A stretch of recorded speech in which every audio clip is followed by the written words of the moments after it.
Dalam pandangan saya ternyata banyak orang-orang hebat hari ini yang sekarang menjadi tokoh-tokoh di Jakarta itu muncul dari desa-desa. Sekolah-sekolah ini merata sampai desa-desa dengan kualitas yang bagus. Saya kira ke depan akan sangat luar biasa lahir kader bangsa yang hebat-hebat dari pelosok-pelosok di Jawa Timur. Keterlibatan ormas-ormas terutama di pendidikan harus kita akui di Jawa Timur ini, baik Nahdlatul Ulama maupun Muhammadiyah punya lembaga pendidikan yang luar biasa.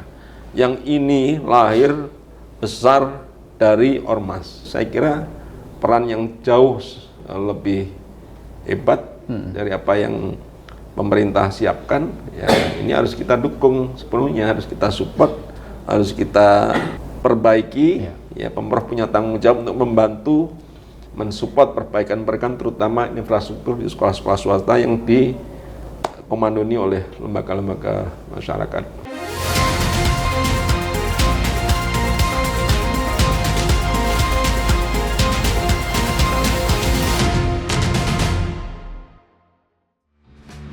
Haji Hidayat, SAG, MSI, lahir di Lamongan, 10 Februari 1972.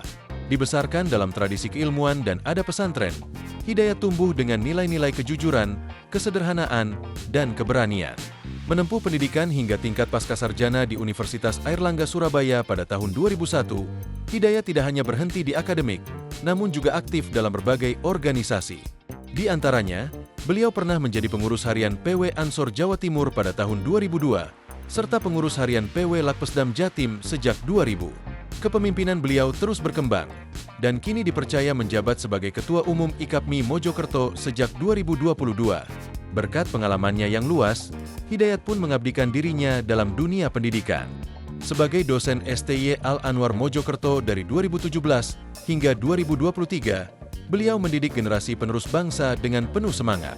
Pendidikan agamanya menjadi fondasi kuat dalam setiap langkah perjuangan, dari pengabdian di tengah masyarakat hingga ruang-ruang pengambilan kebijakan di pemerintahan. Bagi Hidayat, politik adalah ladang ibadah.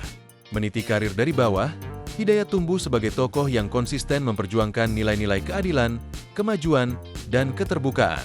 Sejak 2019, Hidayat menjadi anggota DPRD Jawa Timur, memperjuangkan aspirasi masyarakat. Kini, sebagai Wakil Ketua DPRD Jawa Timur periode 2024 hingga 2029, ia memikul amanah rakyat dengan penuh integritas dan tanggung jawab. Bagi Hidayat, menjadi pemimpin bukan soal gelar atau jabatan, tapi soal amanah.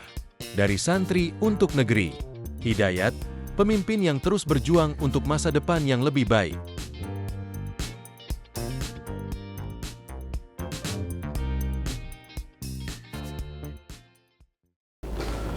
Assalamualaikum warahmatullahi wabarakatuh. Salam sejahtera untuk kita semuanya. Tribuners, bertemu lagi dengan saya Mujib Anwar, jurnalis senior Tribun Network, dalam acara podcast DPRD Jawa Timur Gebrakan Wakil Rakyat. Tribuners, pendidikan merupakan fondasi penting bagi kemajuan suatu bangsa. Dan Jawa Timur sebagai salah satu provinsi terbesar di Indonesia memiliki peran yang sangat penting dalam meningkatkan kualitas pendidikan nasional. Namun, masih banyak tantangan yang harus dihadapi untuk meningkatkan kualitas pendidikan. Mulai persoalan infrastruktur sekolah yang belum layak, keterbatasan akses digital, serta kualitas gizi dan kesehatan anak yang juga masih perlu ditingkatkan. Dalam beberapa tahun terakhir, Pemprov Jawa Timur telah melakukan berbagai upaya untuk meningkatkan kualitas pendidikan, mulai membangun infrastruktur sekolah, meningkatkan kualitas guru, dan mengimplementasikan program-program pendidikan yang inovatif. Tetapi masih banyak pekerjaan yang harus dilakukan untuk semakin meningkatkan kualitas pendidikan di Jawa Timur, terutama dalam hal digitalisasi pendidikan, peningkatan kualitas gizi dan kesehatan anak, serta pemerataan kualitas guru. Untuk itu, Tribuners, kali ini kita akan mengangkat tema yang sangat menarik terkait pendidikan ini, yaitu memperkuat pendidikan nasional antara infrastruktur yang layak, digitalisasi, gizi, dan kualitas guru yang merata di Jawa Timur. Untuk mengulas tema tersebut, sudah hadir bersama kita Bapak Haji Hidayat SAG MSI. Beliau adalah Wakil Ketua DPRD Jawa Timur, sekaligus Wakil Ketua DPD Partai Gerindra Jawa Timur. Narasumber kita kali ini akrab disapa Mas Dayat. Ini sudah politisi senior ini beliau. Kita sapa. Assalamualaikum Mas Dayat. Waalaikumsalam warahmatullahi wabarakatuh. Sehat Mas? Alhamdulillah sehat walafiat. Mas Dayat, ini soal pendidikan. Ini kan selalu menjadi atensi siapapun pemerintah yang memimpin republik maupun siapapun gubernur di Jawa Timur. Nah, kondisi pendidikan di Jawa Timur saat ini seperti apa Mas Dayat? Ya, menurut saya kondisi pendidikan Jawa Timur sampai detik ini cukup bagus ya. Cukup bagus, terutama yang menjadi kewenangan Pemprov Jawa Timur, SMA, SMK, secara infrastruktur, secara kualitas, kemudian kualitas guru, kuantitas guru cukup bagus. Tetapi memang ada banyak pembenahan-pembenahan yang harus menjadi perhatian Pemprov sehingga ke depan akan jauh lebih baik, terutama di soal putus sekolah. Anak-anak putus sekolah terutama dari SMP ke SMA.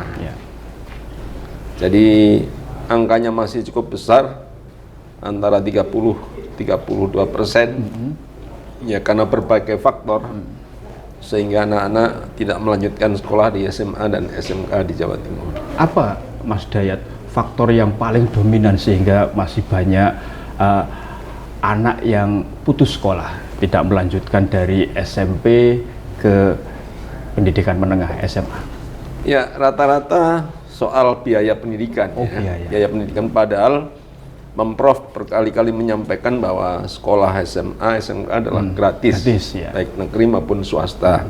Tetapi di luar itu memang ada banyak pungutan-pungutan yang di lapangan faktanya ada, dan orang tua berpikir kalau anak saya nanti di SMA bagaimana biayanya,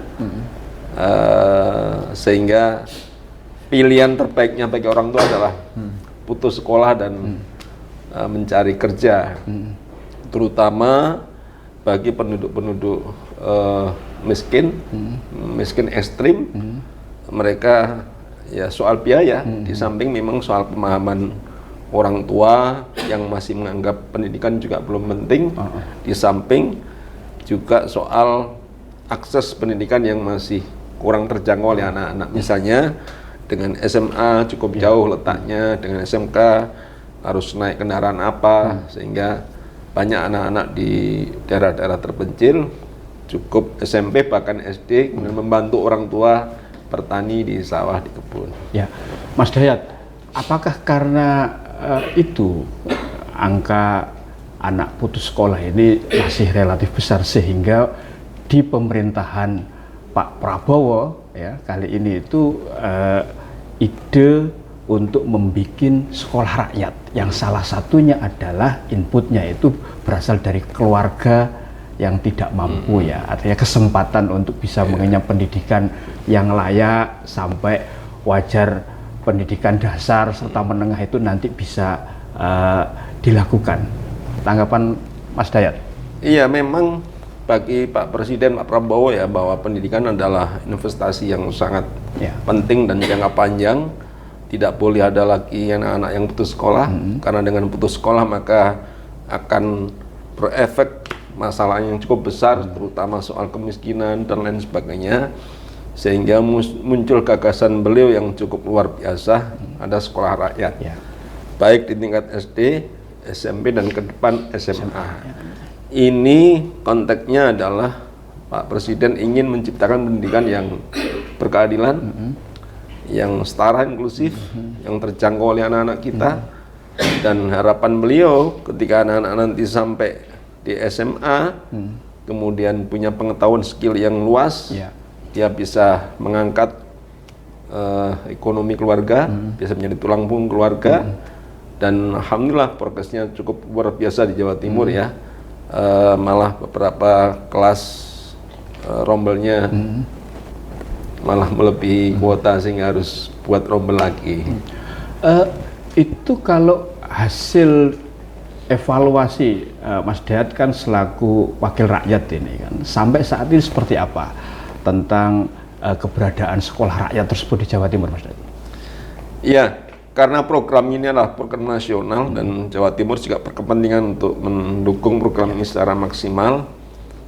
Kalau saya lihat secara umum bahwa sekolah rakyat ini ternyata dari sisi infrastruktur cukup luar biasa, dari sisi guru proses seleksinya juga luar biasa, dari sisi kurikulum mengadopsi berbagai sekolah yang unggulan, ya. Dan kemudian setelah dibuka, anak-anak masuk sekolah pertama melihat fasilitas yang luar biasa, mereka sangat bangga dan terharu. Ternyata anak-anak yang lahir dari penduduk miskin dan ekstrim miskin itu bisa sekolah di sekolah yang luar biasa ini. Nah, ini menjadi hal yang sangat positif. Tinggal ke depan bagaimana guru-guru yang telah disiapkan ini bisa semaksimal mungkin ya melaksanakan kurikulum yang sudah disiapkan. Kemudian orang tua mendukung penuh karena memang ada anak-anak yang karena masih di tingkat SD MI ya, kemudian harus tinggal di asrama, belum pernah pisah dengan orang tua, tiba-tiba pisah, kemudian harus pulang sakit, mundur. Ada guru-guru yang informasinya 2% secara nasional juga mundur karena barangkali tugasnya sangat berat, mereka secara tenaga pikiran tidak mumpuni, kemudian menarik diri. Kita hormati, tapi secara umum berjalan cukup bagus. Ini kan program nasional. Nah, Jawa Timur ini kan salah satu barometer lah pendidikan di Indonesia. Terhadap program sekolah rakyat ini, Mas Dayat, apa bentuk partisipasi dukungan ya dari Pemprov Jawa Timur dan juga DPRD Jawa Timur? Apa wujud bentuk dukungannya? Ya, jadi program ini memang program nasional ya. Secara infrastruktur disiapkan oleh pusat melalui Kementerian PU, kemudian guru-guru juga melalui proses di Kementerian Pendidikan Dasar, SMP, SMA, kemudian kurikulum juga ada timnya sendiri. Nah, pemerintah provinsi dan kota kabupaten dalam hal ini adalah mensupport ya, mensupport misalnya pemerintah pusat, dinas Kementerian Sosial butuh tempat, kita carikan tempatnya, kita bantu di mana harus berdiri, kemudian proses administrasinya kita bantu, kemudian rekrutmen siswa misalnya melalui pendamping desa PKH, data-data bisa diakses melalui PKH, tapi Dinas Sosial Jawa Timur juga punya peran di situ, siapa yang boleh sekolah, siapa yang tidak dan sebagainya. Juga proses rekrutmen guru juga Dinas Sosial ikut pula menyampaikan informasi ini, mensosialisasikan kepada publik sehingga terjaring tenaga-tenaga pendidik dan tenaga pengelola yang handal di sekolah-sekolah. Jadi ini kolaborasi yang luar biasa antara kementerian di pusat dengan daerah, juga pemerintah kota kabupaten di Jawa Timur. Artinya semua stakeholder ikut terlibat dan bahkan mendukung penuh ya? Iya, mendukung penuh. Terutama ketika harus mendatangi anak-anak ya, supaya mau sekolah rakyat yang sifatnya door to door itu ya? Door to door, menjelaskan mengapa dan bagaimana, apa fasilitasnya dan sebagainya. Pemerintah daerah ikut terlibat di situ. Kalau terkait dukungan anggaran, Mas Dayat, Sesuatu itu pasti akan lebih sukses jika dapat dukungan anggaran dari pemerintah daerah, baik itu provinsi maupun kabupaten kota. Seperti apa kalau di Jawa Timur? Yang saya tahu ini murni anggaran dari pemerintah pusat, pusat. anggaran nasional. Jadi pemerintah provinsi tentu karena sudah ada tugas-tugas lain di sekolah-sekolah di luar sekolah rakyat, fokus APBD-nya di sana, ya SMA, SMK. Kemudian kalau dinas kota kabupaten ya fokus di SD, baik negeri maupun swasta, sehingga beban anggaran Pemprov itu bisa fokus di luar sekolah rakyat menjadi fokusnya pemerintah pusat. Oh gitu. Mas Dayat, apakah melihat bahwa keberadaan sekolah rakyat ini juga salah satu untuk mengantisipasi terjadinya kesenjangan ya pendidikan antara di wilayah pelosok Jawa Timur dengan wilayah perkotaan, atau seperti apa? Ya, jadi yang tadi saya katakan bahwa Pak Presiden ingin pendidikan itu berkeadilan, ya, kemudian inklusif, terbuka untuk semua dan berkualitas, ya. Nah, tentu visi ini diharapkan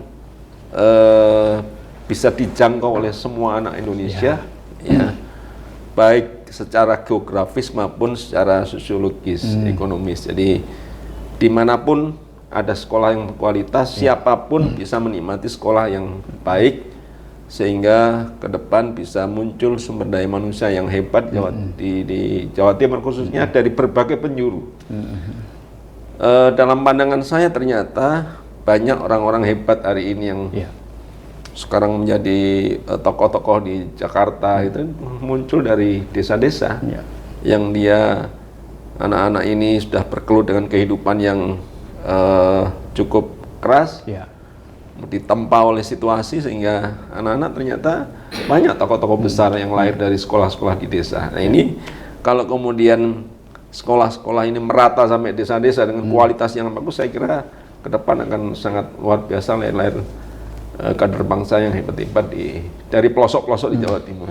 Apalagi sudah dicanangkan tahun 2045 itu untuk menuju Indonesia emas, ya, seperti itu. Artinya ini relate ya, Mas Dayat? Ya, jadi arahnya ke sana, ya, bagi Pak Presiden, bahwa investasi hari ini adalah untuk jangka panjang, menyongsong generasi emas 45. Dengan proses yang sudah dimulai ini, saya kira optimis bahwa ke depan akan lahir sumber daya manusia yang unggul di seluruh Nusantara Indonesia. Mas Dayat, selain di launching sekolah rakyat ini dalam waktu yang relatif hampir bersamaan, ya, mulai awal tahun kemarin, ya, setelah Presiden dilantik Pak Prabowo, itu kan untuk mendukung pemenuhan gizi para siswa di sekolah, itu kan ada program nasional yang namanya makan bergizi gratis atau MBG. Nah, gimana ini Mas Dayat? Kan satu sekolah rakyat, agar gizi siswa juga terjaga, ada program makan bergizi gratis. Kalau dalam pandangan Mas Dayat seperti apa? Ya, jadi visi Pak Presiden itu ke depan bagaimana kebutuhan dasar masyarakat terpenuhi dengan baik. Kebutuhan pendidikan, kebutuhan kesehatan, kebutuhan pangan, ini harus lebih baik. Kita sudah merdeka 80 tahun, maka 3 hal mendasar ini harus terpenuhi dengan baik. Pendidikan, kesehatan, dan pangan. Di Jawa Timur seperti apa ini 3 hal ini? Nah, saya kira 3 hal ini mengarah ke tujuan yang positif, ya.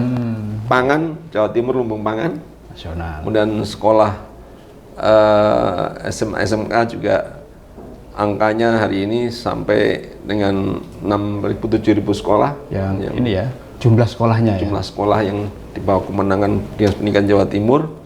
Kemudian kesehatan, saya kira ini PR pentingnya di sini. Jadi hari ini, beberapa waktu lalu Pak Presiden sudah mencanangkan pemeriksaan gigi gratis ke anak-anak sekolah, ya kan? Itu bagian dari program peningkatan layanan kesehatan. Kemudian cek kesehatan gratis untuk anak-anak, bapak-bapak, ibu-ibu yang ulang tahun. Ini bagian dari saya kira strategi yang sangat kita harapkan bahwa kebutuhan dasar harus terpenuhi. Kalau anak-anak sekolah nanti dia sehat, gizinya terpenuhi, maka dia akan bisa berproses pendidikan dengan baik. Ya, banyak kasus terjadi di lapangan ya. Anak-anak, terutama anak-anak penduduk miskin dan miskin ekstrem itu sekolah tidak sarapan, ya, hanya bawa bekal yang sangat terbatas. Kemudian dia harus bertahan di sekolah mulai jam 7 sampai jam 12 atau jam 1 siang dengan gizi yang kurang. Nah, kalau sudah pemenuhan gizinya kurang, ya tentu menerima materi sekolah, pelajaran sekolah ya akan sangat berat. Ya 1 jam sudah loyo, sudah ngantuk, sudah. Dan juga ada pepatah ya, al-aqlu salim fil jismi salim, ya. Akalnya sehat tergantung pada jiwa, jasadnya yang sehat. Ya, kalau kemudian jasadnya terpenuhi dengan gizi yang bagus, maka akalnya, pikirannya, EQ-nya akan berkembang dengan baik. Maka beliau, saya kira hari ini dapat kita lihat program di launching beriringan, ada ketahanan pangan, ada program layanan kesehatan gratis di berbagai titik, juga ada sekolah rakyat. Ini kebutuhan dasar pendidikan yang saya kira dapat kita lihat merata di Jawa Timur. Artinya 3 hal ini harus berjalan beriringan ya Mas Dayat ya, agar output ya nanti muncul generasi masa depan yang bisa menuju Indonesia emas itu bisa terwujud. Ya, jadi harus beriringan dan kemudian semua harus saling membantu, saling mendukung. Pemerintah pusat sampai di tingkat desa mendorong ke sana, ya, sehingga angka putus sekolah bisa berkurang, angka stunting bisa berkurang, kemudian ibu-ibu hamil bisa melahirkan anak dengan sehat, kemudian kebutuhan pangan terpenuhi, beras terjangkau, petani makmur. Jadi 3 hal ini saya kira sekarang kita nikmati lah, sudah kita nikmati, dan insya Allah ke depan cita-cita beliau ya untuk menuju Indonesia emas akan tercapai. Ya, Mas Dayat ini kan wakil rakyat, sudah beberapa periode ya menjadi anggota DPRD Jawa Timur, dan pasti sering turba menyapa masyarakat di bawah konstituen. Apa sih Mas yang paling sering dikeluhkan masyarakat itu di konstituen Anda terkait dengan ya bidang pendidikan, ya kesehatan dan pangan, yang tadi 3 hal penting yang nanti bisa mewujudkan terbentuknya generasi emas?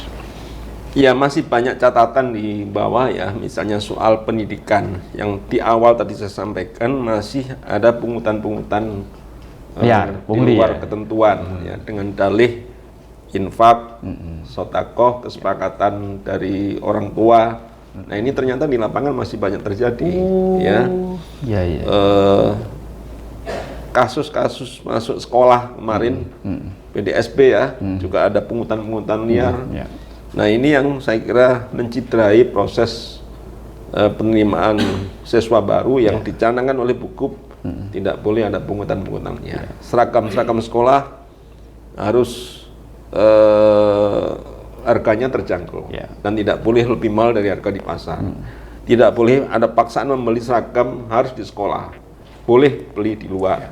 Nah, ternyata masih terjadi, dan memang banyak orang tua yang sabar dan setengah takut untuk melaporkan karena kalau lapor ketahuan siapa, anaknya siapa, nanti jadi catatan sekolah. Ini masih saja terjadi di lapangan. Misalnya juga kasus yang kemarin lagi marak juga penebusan ijazah ya. yang angkanya bayarnya harus 3-5 juta dan sebagainya. Ini banyak juga terjadi sehingga lulus SMK dia tidak punya ijazah, tidak bisa ngelamar kerja, akhirnya Karena ijazahnya tertahan. Nah ini saya kira Pemprov Jawa Timur harus betul-betul mulai tahun ini memonitor, mengawasi, jangan sampai ada sekolah-sekolah menahan ijazahnya anak-anak yang lulus SMA maupun SMK. Di layanan kesehatan, saya kira hari ini banyak keluhan-keluhan soal layanan BPJS. BPJS kesehatan ya? Ya, BPJS kesehatan itu kalau kita lihat di rumah sakit pemerintah, banyak yang belum terlayani dengan baik, terutama kategori penyakit-penyakit berat. Ya. Yang Dia tidak di cover oleh BPJS? Ya. Atau yang seperti apa? Yang di cover juga, tapi dia harus melalui proses yang panjang. Ya, misalnya ada pasien dari Mojokerto, dia mengalami pengemukan apa namanya itu, dan butuh berobat, tapi harus melalui proses di poli yang panjang. Hari ini cek darah pulang, besok cek jantung, seminggu lagi pulang, minggu depan lagi harus cek lagi, sehingga panjang. Ini memberatkan pasien-pasien yang dari jauh-jauh datang, tapi rumahnya itu jauh ya. Ya, di samping memang ketika penanganan khususnya juga harus antri jadwal yang sangat luar biasa. Karena rumah sakit misalnya Dr. Sutomo ya, ini kan melayani pasien di Indonesia Timur ya. Sehingga ketika harus dilaksanakan operasi misalnya, nunggu di jadwal cukup lama. Nah ini sangat dikeluhkan oleh banyak masyarakat karena di saat dia kritis, tapi rumah sakit nggak bisa melayani karena aturan prosedur BPJS yang cukup berbelit itu. Nah, di sektor ketahanan pangan, saya kira beberapa waktu lalu memang pembelian gabah sudah cukup bagus, ada HET, tetapi banyak bulog-bulog yang tidak bisa membeli maksimal gabah masyarakat karena keterbatasan anggaran, sehingga ada tenggulak-tenggulak masuk. Petani itu kan pengen cepat dipanen dapat uang. Ketika nunggu bulog agak lama, dia jual ke tenggulak dengan harga di luar HET, di luar 6.500 ya. Nah, yang pokoknya 5.000 dilepas ke tenggulak, sehingga ada beberapa petani yang belum merasakan HET yang dicanangkan oleh pemerintah karena keterbatasan bulog menyerap masyarakat. Mas Dayat, dengan masih adanya tadi ya keluhan dari masyarakat, catatan yang penting tadi, apa yang dilakukan oleh DPRD Jawa Timur, Mas Dayat lah seperti itu, apa yang sudah dilakukan agar aspirasi tersebut itu bisa tidak terjadi lagi lah kayak model stunting dan seterusnya. Ya, ada berbagai cara dan forum ya. Di saat kita reses, kita pastikan di lapangan seperti apa, data-data yang masuk seperti apa. Nah, sehingga apa yang kita dapatkan di lapangan betul-betul valid, betul-betul ini bagian dari keinginan masyarakat. Kita bawa di Pemprov Jawa Timur ketika ada rapat kerja, rapat iring, rapat berbagai forum, kita sampaikan soal ini agar program dan kebijakan pemerintah provinsi ini betul-betul bisa mengurangi potensi kecurangan, kelemahan di bawah ya. Jadi tentu kita pada porsi pengawasan mengawasi apakah program Pemprov Jawa Timur efektif atau tidak. Ada kendala, kita sampaikan dan terus kita monitor sehingga betul-betul apa yang terjadi di masyarakat ini menjadi respon Pemprov Jawa Timur, menjadi respon Gubernur, Pemprov juga bisa hadir di tengah-tengah masyarakat menyelesaikan masalah-masalah ini. Artinya kalau ada sumbatan atas aspirasi tersebut, kayak Mas Dayat ini akan mengawal terus sampai aspirasi tersebut itu betul-betul bisa diwujudkan. Ya, jadi tugas utama kita, jadi kita ini kan wakil rakyat ya. awak sikilnya rakyat. Ya. Maka ya apa yang kita suarakan ya harus betul-betul mewakili rakyat ya.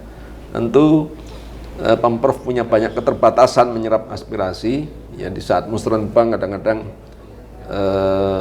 seringkali tidak bisa menjangkau semua. Maka kita baik di forum formal maupun informal, kita berkunjung ke tokoh-tokoh, kita dapatkan banyak informasi, itu kita sampaikan, kita desakkan, dan bahkan kalau misalnya ada kebijakan-kebijakan yang tidak seirama dengan kepentingan publik, ya harus kita ingatkan Pemprov Jawa Timur. Ya, Mas Dayat, semua tujuan baik ya dan mulia tersebut kan butuh dukungan ya, serta partisipasi ya dari masyarakat dan semua pihak serta stakeholder terkait. Nah, untuk menciptakan kesadaran di semua lini ini, apa yang perlu dilakukan? Iya, kolaborasi menjadi sangat penting ya. Kolaborasi ya. Jadi di sektor pendidikan misalnya banyak pihak yang terlibat ya.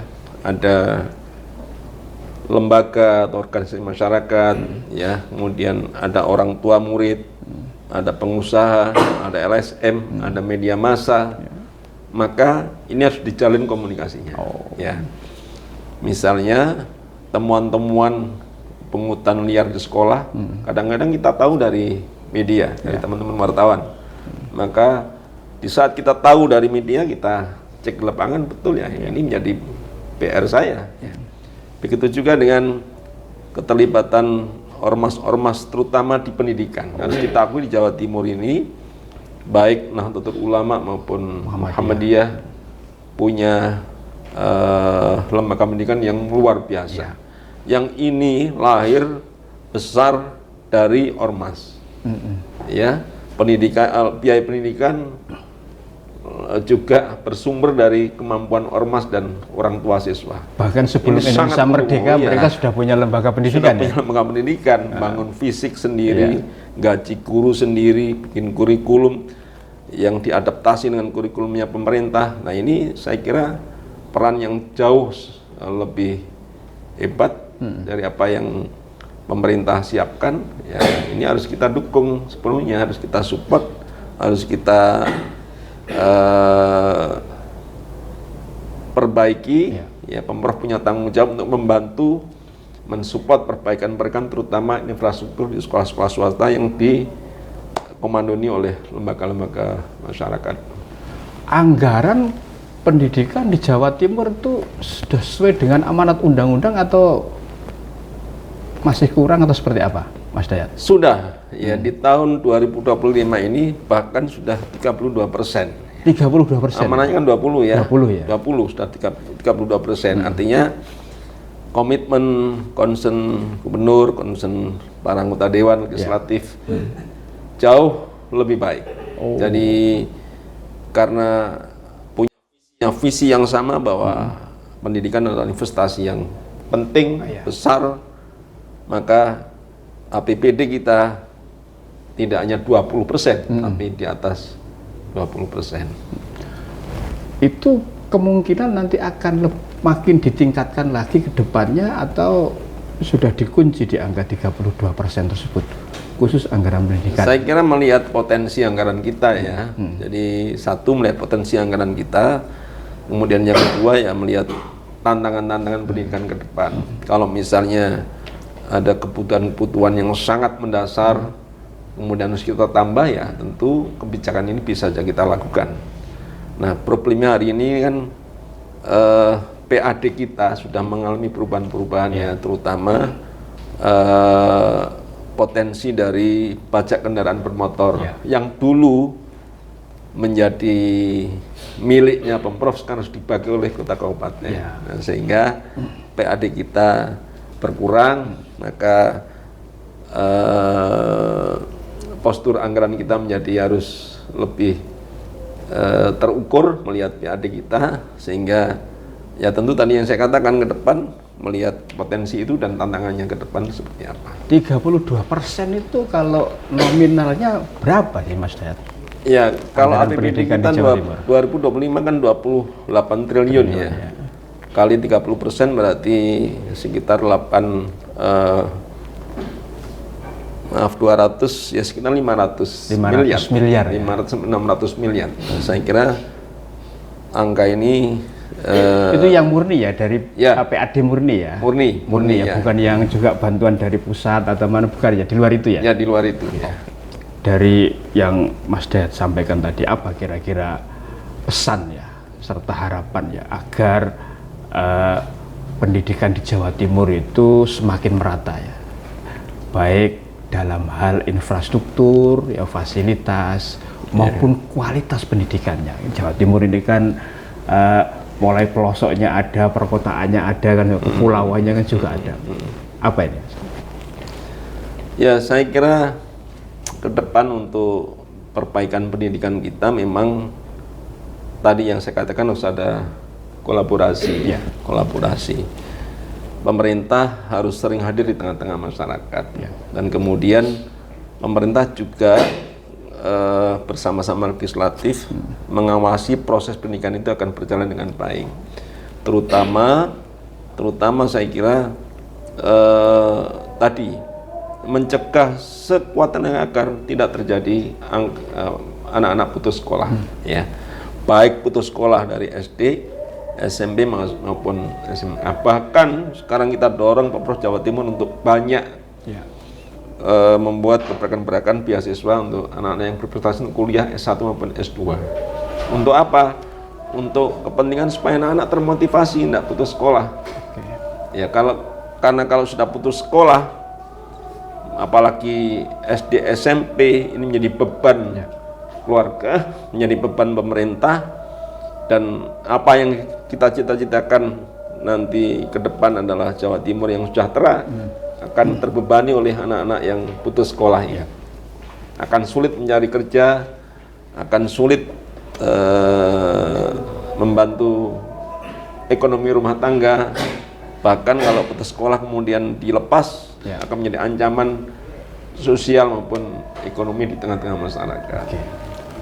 Paling akhir, closing statement Mas Dayat untuk pendidikan di Jawa Timur yang maju, berkualitas, serta bisa betul-betul menuju generasi emas di 2045. Ya. Jadi saya kira dari berbagai faktor ya, pendidikan bisa berkualitas itu ada faktor guru. Ya, ini harus seirama dengan kesejahteraan guru.